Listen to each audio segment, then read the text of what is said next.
In fact, the war has only proved how much Ukraine has to offer. When I visited Kyiv last November, I saw this for myself. I saw Ukraine's incredible spirit. A spirit, yes, of strength and defiance, but also of ingenuity and innovation. In a converted office block, I met tech experts, civilian and military, who were working together to find new ways to bolster the country's defences. They were networking mobile phones so that people across Ukraine could download an app which would allow their phone to pick up the sound of the Shahed drones and feed back the location so that Ukrainian air defense could track them and shoot them down. During the winter, Russia tried to destroy Ukraine's energy grid. By February, over 40% of power generation was down. But now, because of that incredible ingenuity and defiance, Ukraine has got the grid back online, and they're even able to start exporting electricity back to Europe. As we've seen in Bakhmut and Mariupol, what Russia cannot take, it will seek to destroy. They want to do the same to Ukraine's economy. And the scale of the challenge is real. The war brought a 29% fall in Ukraine's GDP last year. But just look at the streets of Kyiv. Despite the threat of attack, people are getting on with their lives and getting on with business. President Zelensky's government is determined to drive reforms to become more open, more transparent, and ready for investment. This is a vibrant, dynamic, creative European country that refuses to be subdued. So together with our allies, we will maintain our support for Ukraine's defence and for the counter-offensive. We will stand with Ukraine for as long as it takes for them to continue and to win this war.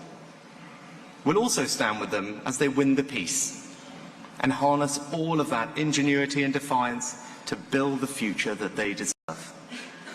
The question for us today is, what can we do to support this, to fast-track recovery and help Ukraine unleash its potential? It's clear Russia must pay for the destruction that they've inflicted. So we're working with allies to explore lawful routes to use Russian assets. And on Monday, we published new legislation to allow us to keep sanctions in place until Russia pays up. But beyond that, we must bring to bear a partnership of governments, international financial institutions and business leaders, all of us here today, to make this happen. The British government will continue to play its full part, and I'm proud that today we're announcing a multi-year commitment to support Ukraine's economy. Over 3 years, we will provide loan guarantees worth $3 billion.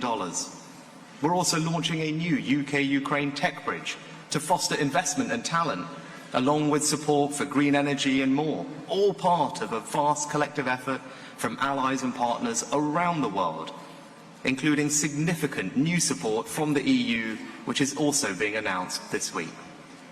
Financial institutions are playing their part. The IMF is putting $15 billion into Ukraine over the next 4 years as part of a $115 billion commitment by the G7 and its partners. And institutions like the EBRD are providing seed capital to support private sector-led growth. Because above all, we must build a platform for business. Only they can truly crowd in the innovation and investment that Ukraine needs. And that's why we're launching the Ukraine Business Compact, for the private sector to pledge their support for Ukraine's recovery and reconstruction.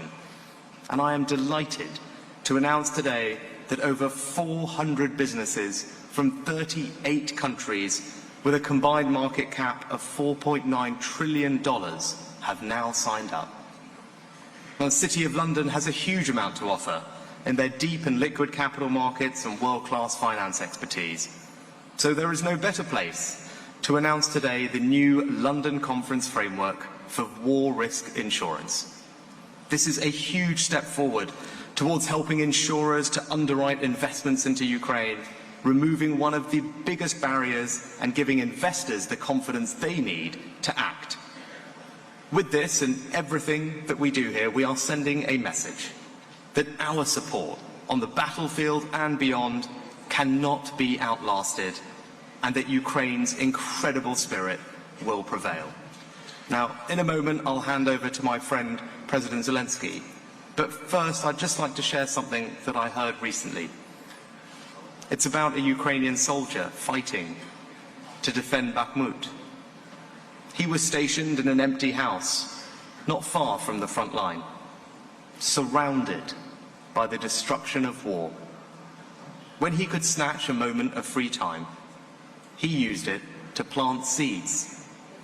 He was trying to create a plot of vegetables, hoping that by the time the homeowners returned, they would have begun to grow. What a profound expression of hope. And you know, from that house to this hall, we're doing the same thing. We're planting the seeds of Ukraine's future. Today, we can water them, and in time, the Ukrainian people will harvest them.